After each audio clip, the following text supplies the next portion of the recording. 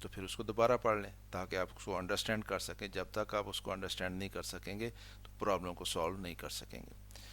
جب آپ اس کو انڈرسٹینڈ کر جائیں تو اسٹیپ 3 ہمارا write down the data given in the problem. جو فیکٹس دیے گئے ہیں، جو ڈیٹا دیا گیا ہے، ان کو رائٹ ڈاؤن کر لیں. مثلا اگر آپ کو پرابلم دی گئی ہے کسی ٹرین کی موشن کے بارے میں، آپ کو اس کی انیشیل ویلوسٹی بتائی گئی ہے، آپ اس کی انیشیل ویلوسٹی لکھ لیں. آپ کو اس کا ایکسلریشن بتایا گیا، آپ اس کا ایکسلریشن لکھ لیں. آپ کو ٹائم آف موشن اس کا بتایا گیا، آپ ٹائم آف موشن لکھ لیں. اگر آپ نے سینٹیپیٹل فورس نکالنی ہے تو آپ کو باڈی کا ماس دیا گیا تو آپ کو باڈی کا ماس لکھیں. باڈی کی ویلوسٹی دی گئی ہے تو اس کی ویلوسٹی لکھیں. اگر وہ کسی سرکل میں گھوم رہی ہے، اس کا ریڈیس دیا گیا تو اس کا ریڈیس لکھیں. یعنی اسٹیٹمنٹ میں جو بھی آپ کو ڈیٹا گیون ہے اس ڈیٹا کو آپ رائٹ ڈاؤن کر لیں. تو یہ آپ کا تیسرا سٹیپ ہوگا انڈرسٹینڈ کرنے کے بعد اس کو. Step number 4: if the value of some quantities are not given in standard units then convert these units into standard ones. کہ آپ نے ڈیٹا رائٹ ڈاؤن کر لیا جو گیون ہے اسٹیٹمنٹ میں، لیکن آپ دیکھ رہے ہیں کہ اس میں یونٹس جو ہیں وہ اسٹینڈرڈ یونٹس نہیں دیے گئے. تو پھر آپ کا اگلا سٹیپ کیا ہوگا کہ پہلے آپ جو گیون ڈیٹا ہے اس میں جو یونٹس ہیں ان کو اسٹینڈرڈ یونٹس میں کنورٹ کریں. مثلا اگر ویلاسٹی آپ کو دی گئی ہے کلو میٹر پر آور میں، تو ہمیں یہ معلوم ہے کہ ویلاسٹی کا اسٹینڈرڈ یونٹ جو ہے میٹر پر سیکنڈ ہوتا ہے. تو ہمیں اس کلو میٹر پر آور کو پہلے میٹر پر سیکنڈ میں کنورٹ کرنا ہے. اگر آپ کو ڈسٹینس دے دیا گیا کلو میٹر میں، ہمیں پتہ ہے اس کے لیے اسٹینڈرڈ یونٹ جو ہے میٹر ہوتا ہے، ایسے یونٹ. تو ہمیں اس کو پہلے میٹر میں کنورٹ کرنا ہے. یا آپ کو ٹائم آرس میں بتا دیا گیا کہ اتنے آرز اور اتنے منٹس، تو آپ کو پتہ ہے ٹائم کے لیے اسٹینڈرڈ یونٹ جو ہے سیکنڈ ہوتا ہے، تو ہمیں ان کے سیکنڈز بنانے ہیں. تو اسی طرح سے کوئی بھی کوانٹٹی آپ کی ہے، اگر اس کا یونٹ جو ہے وہ اسٹینڈرڈ نہیں ہے، آپ نے ڈیٹا لکھ لیا، گیون ڈیٹا لکھ لیا، تو پہلے ان یونٹس کو اسٹینڈرڈ یونٹس میں کنورٹ کر لیں. تو یہ ہمارا سٹیپ ہوگا. Step number 5: write down what is asked to find out.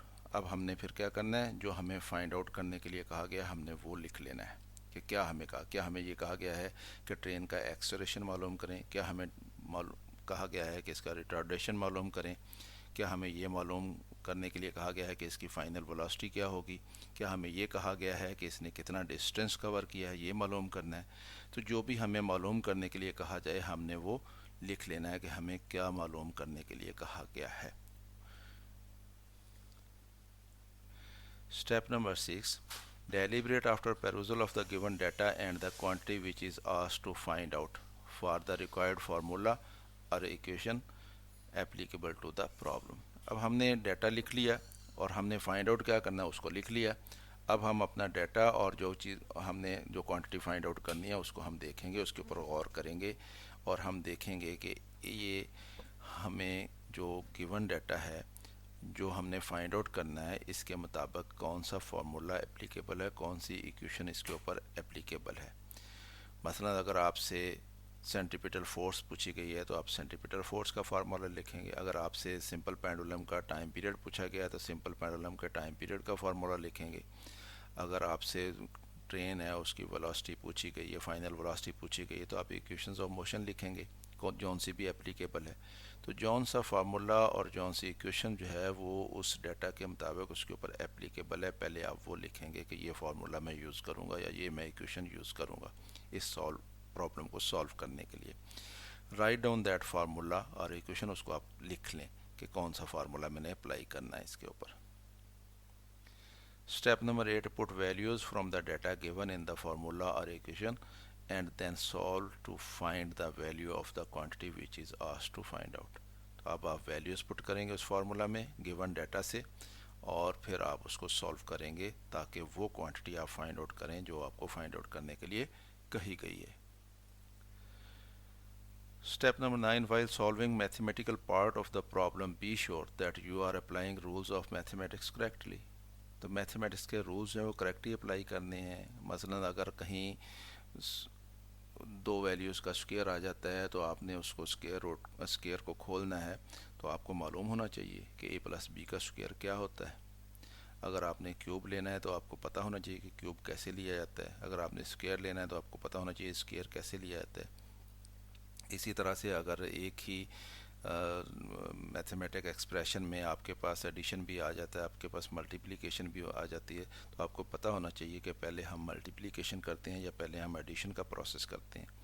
تو میتھمیٹکس کے رولز جو ہیں وہ آپ کو اپلائی کرنے آنے چاہیے۔ اگر ہم لیفٹ سائڈ سے رائٹ سائڈ پہ کوئی کوانٹٹی لے کے جائیں گے تو اس میں کیا چینج آئے گی، اگر ہم کوئی کوانٹٹی جو ہے لیفٹ سائڈ پہ ڈیوائڈ کر رہی ہے کسی کوانٹٹی کو، دوسری طرف جائے گی تو وہ اس ادھر جا کے ڈیوائڈ کرے گی یا ادھر ملٹیپلائی ہوگی۔ تو یہ میتھمیٹکس کے رولز جو ہیں یہ کریکٹلی اپلائی ہونے چاہیے۔ Step number 10، be careful in calculations, any mistake will result in wrong answer.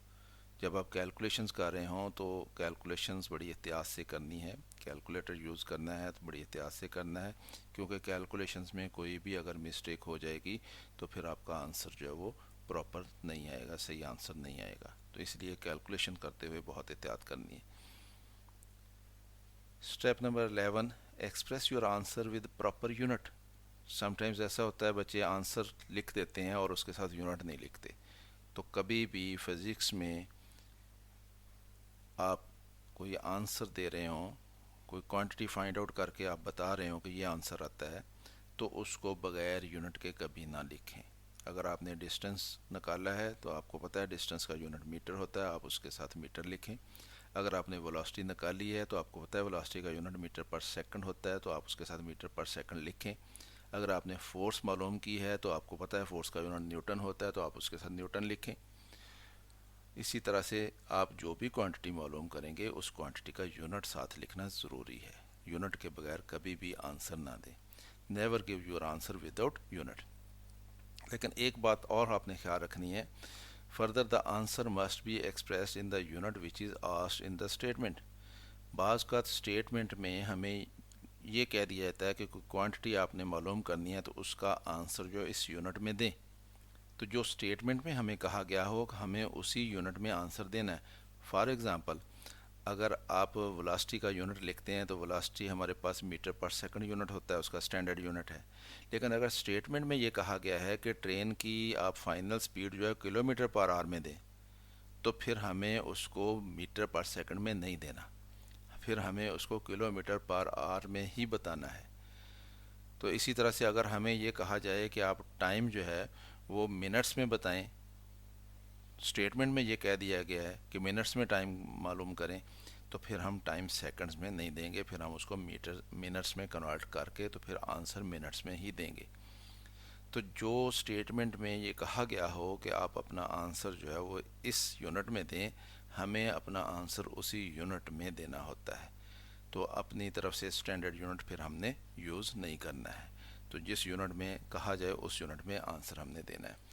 تو اس طرح سے اسٹوڈنٹس ہم نومیریکل پرابلمس جو ہے اس کو سولو کرتے ہیں، اور یہ اسٹیپس جو ہیں آپ ذہن میں رکھیں گے جب بھی سولو کریں گے۔ انشاءاللہ اپنی اگلی ویڈیو میں ہم اپنے نومیریکل پرابلمس جو ہیں ان کو سولو کرنا شروع کریں گے، تو آپ نے ان اسٹیپس کو اپنے ذہن میں رکھنا ہے۔ ویڈیو پسند آئے تو اس کو لائک کر لیا کریں، اور اگر چینل سبسکرائب نہیں کیا تو سبسکرائب کر لیں، کیونکہ میں شروع کرنے والا ہوں نومیریکل فزکس کلاس 9 کے، تو انشاءاللہ وہ ویڈیوز جلد آپ تک پہنچیں گی۔ میری طرف سے اللہ حافظ، شاد رہیں، آباد رہیں۔